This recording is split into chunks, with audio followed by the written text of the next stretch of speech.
ආයුබෝවන් විදුසර පුවත්පත සහ විදුසර YouTube channel වෙනුවෙන් ඔබ සියලු දෙනාම සාදරයෙන් පිළිගන්නවා.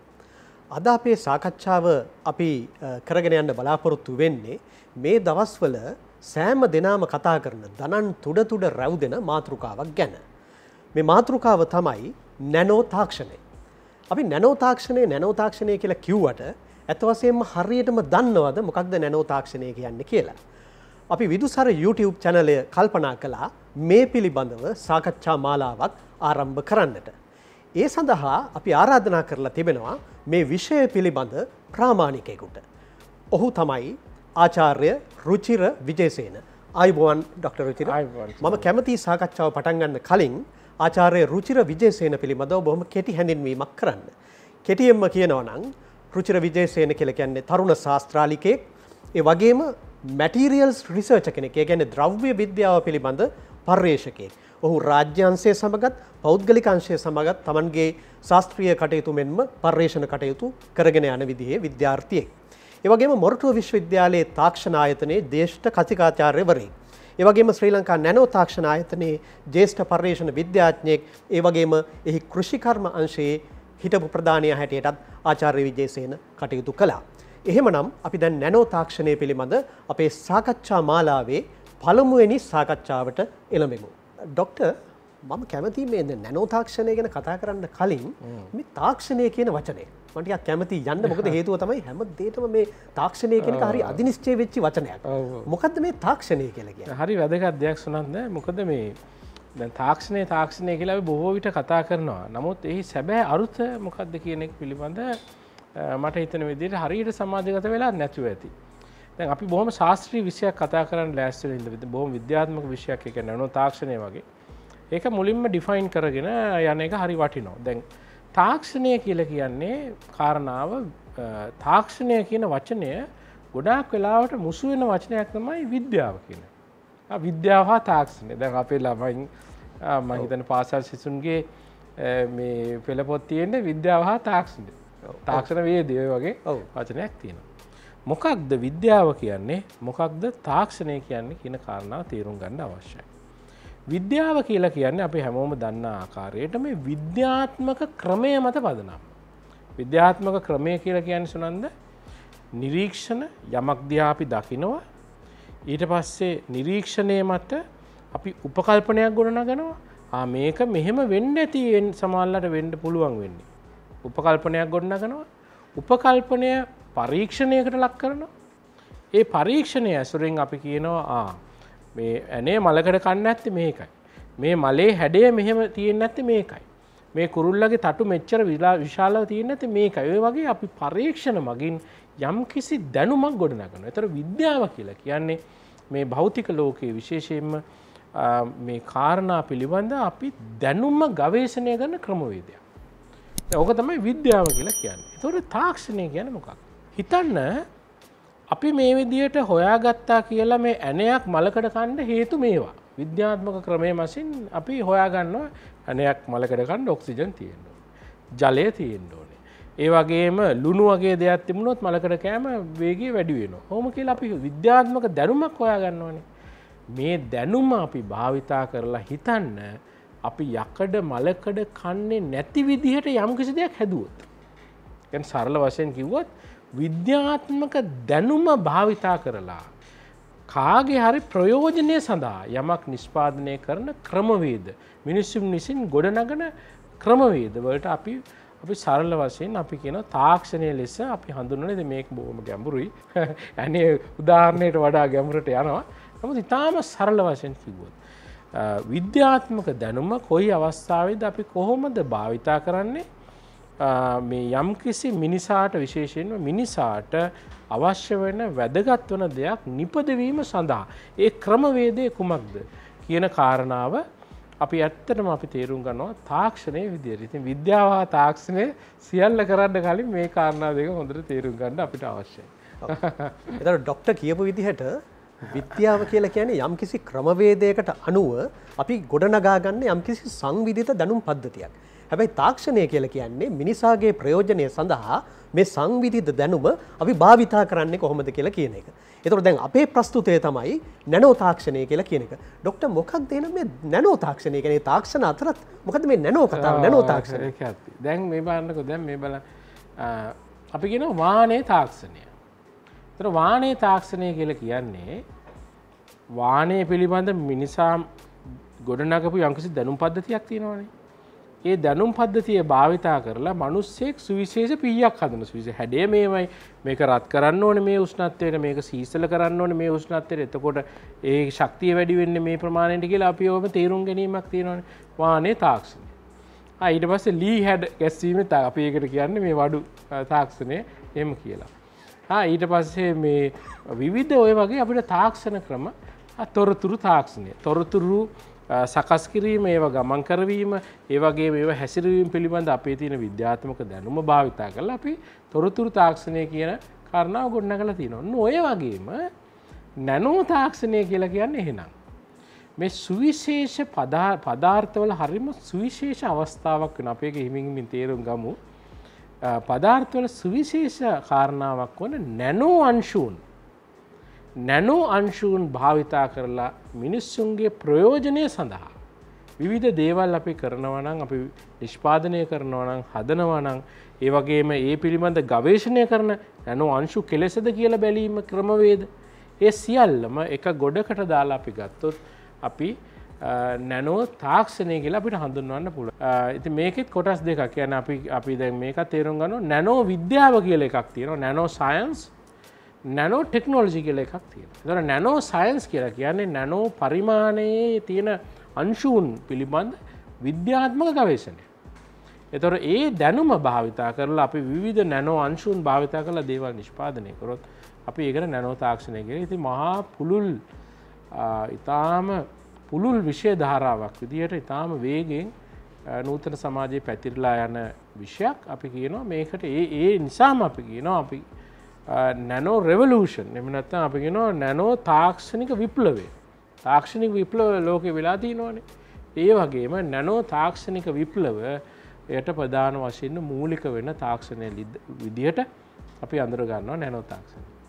ඔව්. එතකොට දැන් ආචාර්ය විජේසේන කියන විදිහට මේක හුදෙක් නැනෝ තාක්ෂණයක් විතරක් නෙවෙයි නැනෝ තාක්ෂණ විප්ලවයක්. ඒ කියන්නේ ඊට වඩා විශාල පරිමාණයෙන් සිද්ධ වෙන දෙයක්. ඇත්ත වශයෙන්ම අපි දැන් කාර්මික විප්ලවය ගැන අහලා තියෙනවා. ඒතර කාර්මික විප්ලවය ගොඩ නැගුණේ කොහොමද කියලා ඒකේ ඉතිහාසය ගැන අහලා තියෙනවා. එහෙමනම් දැන් ආරම්භ වෙලා අපි මුහුණ දෙමින් ඉන්නවා නැනෝ තාක්ෂණ විප්ලවයකට. කවද්ද ડોක්ටර් මේක පටන් ගත්තේ? මොකද්ද මේකේ ඉතිහාසය? මේක පරණද අලුත්ද? කොහොමද මේක තත්ත්වය? හරි වැදගත් දෙයක් සුනන්ද.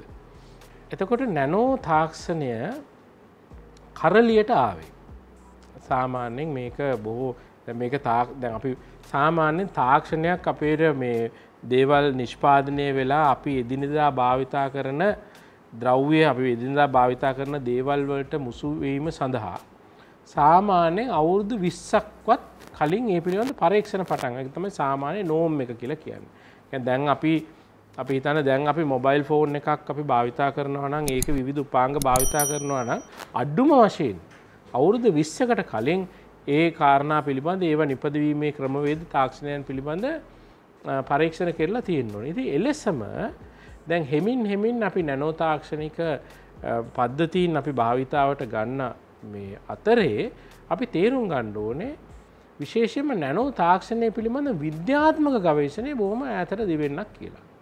ශාස්ත්‍රීය වශයෙන් ඒ කියන්නේ අපි කියනවා විද්‍යාත්මක පරීක්ෂණ වශයෙන් ගත්තාම මේ විශේෂයෙන්ම දැනට සාමාන්‍ය ක්ලාසිකල් විදියට කතා කරන එකක් තමයි රිචඩ් ෆේමන් කියන භෞතික විද්‍යාඥයාට මූලික එතුමා හඳුන්වන නැනෝ තාක්ෂණයේ පියා කියලා.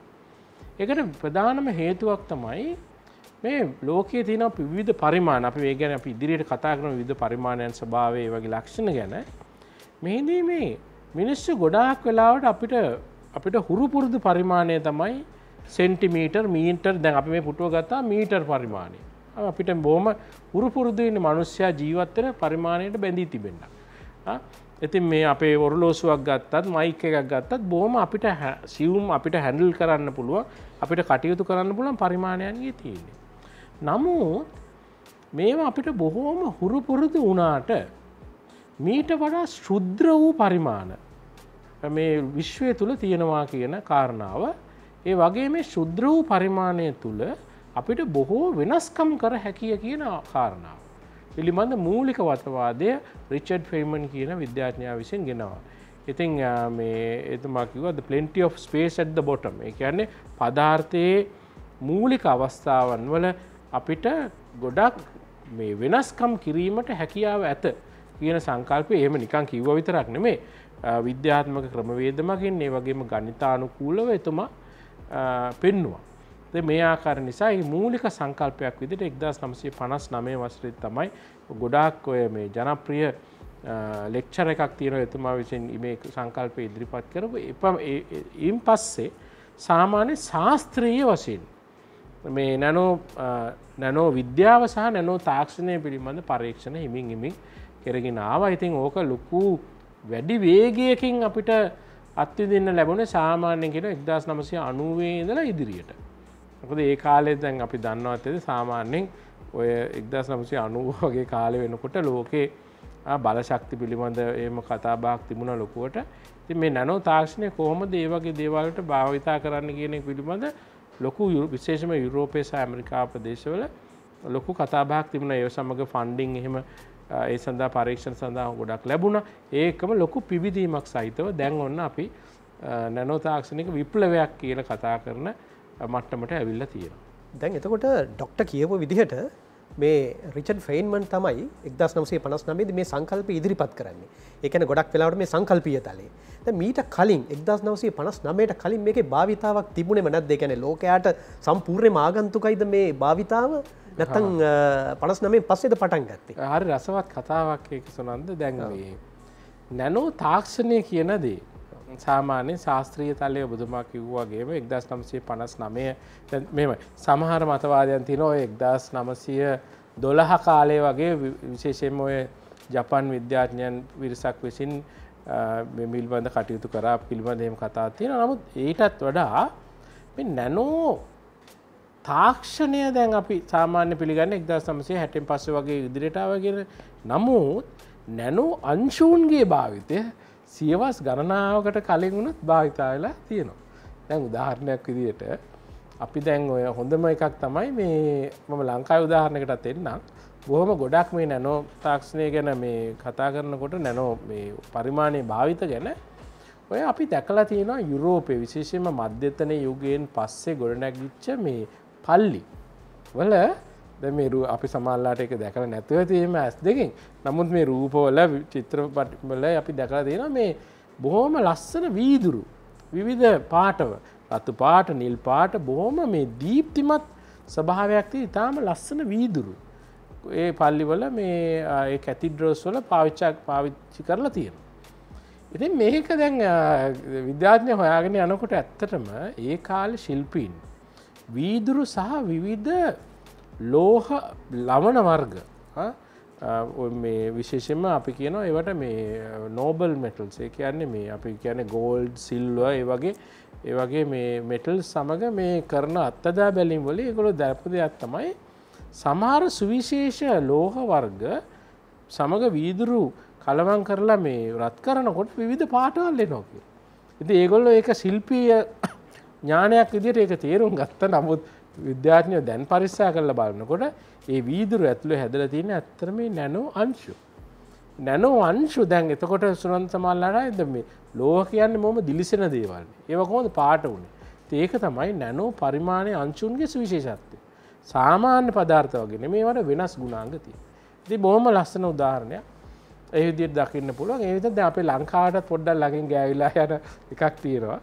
දැන් ඔය මේ ඩැමස්කස් ප්‍රදේශය අපි දන්නවා මේ මැද පෙරදිග ඒ ප්‍රදේශවල ඒ කාලේ කියන්නේ බොහොම මේ වෙළඳ මේ සෙන්ටර්ස් කියලානේ කමර්ෂල් සෙන්ටර්ස්. පෙරදිග සහ බටහිර මේ ශිෂ්ටාචාර එකට හම්බ වුණු දොරවල් වගේ. ඉතින් ඒ කාලේ බොහොම බහුල වශයෙන් භාවිතා කරපු මේ බොහොම අපි කියන ලක්ෂරි ගුඩ් එකක් විදිහට පාවිච්චි කරපු වාහනේ වර්ගයක් තියෙනවා ඩැමස්කස් ස්ටීල් කියලා. ඩැමස්කස් වාහනේ මේක ඇත්තටම මේ ඇවිල්ලා තියෙන්නේ දකුණු ඉන්දියාව සහ ශ්‍රී ලංකාවේ. ඔව් අර කඩුව දණ්ඩ ගත්ත අන්න හරි. ඩැමස්කස් ස්ටීල් වල දැන් ওই කඩුවල තියෙන වැඩේ තමයි කඩුවක් වුණාම මොට්ට වෙන්න බෑනේ. කඩුව සටන් කරනකොට මොට්ට වුණොත් එහෙම මොකද වැඩක් නෑ අපිට වැඩි.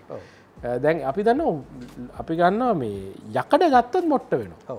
යකඩ කියන්නේ දෘಢභාවය අඩුයි. ඒක හින්දා හાર્ඩ්නස් එක අඩුයි මොට්ට වෙනවා. නමුත් මේ ඒකට එහෙම දෘඩභාවය වැඩි වෙන්න අපි වාහනය ගන්නවා. නමුත් වාහනේ වල තියෙන ප්‍රශ්නේ තමයි වාහනේ කැඩෙනවා. ඒතර කඩුවක් ගත්තාම ওই දෙකේ මැද්ද මොකද කඩුවක් ඇවිල්ලා මොට්ට වෙන්නත් බෑ කඩුවක් කැඩෙන්නත් බෑ. ඔය දෙකම කොහොමද එහෙනම් බැලන්ස් කරන්න කියන එක පිළිබඳ ඒ කාලේ ඉඳලම කොහොම ලොකුවට මේ පරීක්ෂණ කරන එකක්. ඉතින් ඔය ඩැමස්කස් වාහනේ ඒ කාලේ බොහොම ප්‍රසිද්ධ වෙලා තිබුණා. හිතන්න ඒ කියන කතා මෙහෙමයි ඔය ඩැමස්කස් වාහනේ වල ඉතින් ඒ කාලේ ඔක හදන්න ඔක ඇෆෝඩ් කරන්න පුළුවන් අර ඊටාම ධන කුවීරයන්ට තමයි. හරි මේ ස්වභාවය කියන්නේ මේ දෘಢභාවයත් වැඩි ඒ වගේම මේ ශක්තිමත් බවත් වැඩි කැඩෙන්නේ නැහැ. ඒතර හිතන්න ඔය එච්චර කියනවා මිනිස්සු ඩැමස්කස් වාහනේ වලින් හදපු අසිපත් සාමාන්‍ය අසිපතක් එක්ක ගැටෙනකොට සාමාන්‍ය අසිපත කැඩලා යනවා. ඩැමස්ක ඉතින් ඒක ඉතින් කොච්චර වාසියක් වෙන්නේ නැද්ද යුද්ධ බිමේදී මධ්‍යතන යුගය කියන්නේ බොහොම පෙරලිකාර යුගයක්නේ. සටන් කියන එක නිතරම වෙච්ච දෙයක්නේ. ඉතින් මේක පරීක්ෂා කරලා බලනකොට විද්‍යාඥයන් විසින් විශේෂයෙන්ම කාබන් නැනෝ අංශු අපි දන්න ලෝකේ තියෙන අපි ඉදිරියට ඒවා හිමින් හිමින් කතා කරමු. මේ ලෝකයේ තියෙන බොහොම ශක්තිමත්ම මේ ද්‍රව්‍ය ඒ අර මේ වාහනේ ඇතුළට ඉන්ෆියුස් වෙලා ඒ අන්තර්ගත වෙලා තියෙනවා. ඉතින් ඒක ඒ සුවිශේෂ ක්‍රමවලට ඒතර අපි කියන්නේ නැහැ කොයි වෙලාවත් මේ ශිල්පීන් සමාල්ලාන මේ නැනෝ තාක්ෂණය දැනගෙන කාබන් නැනෝ අංශු වල ස්වරූපය මේමයි එහෙම දැනගෙන කරා වෙන්න බෑ. ඒ අපිට හිතන විදිහට සාමාන්‍ය මේ පිළිබඳ යම්කිසි ශිල්පීය දැනුමක් කියන්නේ දිගින් දිගටම කිරීමෙන් පරීක්ෂණාත්මකව වෙන්නත් පුළුවන්. එහෙම නැත්නම් අත්වැරදීම් වගේ නොම ගොඩනැගෙන දැනුම. ඒ ලෙස ඉතින් ඔය වගේ හරි තියෙන තව ගොඩාක් තියෙනවා. ඔය ලිකර්ගස් කුසලානය කියලා එකක් තියෙනවා. ඒ දවස්වල මිනිස්සු ඇදුවා ඒ කුසලානය කොහමද ඒක හරිය නිකන් ආශ්චර්ය පෙන්වීමට භාවිතා කරලා දැන් මේ ලිකර්ගස් කුසලානය කොහමද ඒකට ආලෝකය වැටෙනකොට කොළ පාටයි.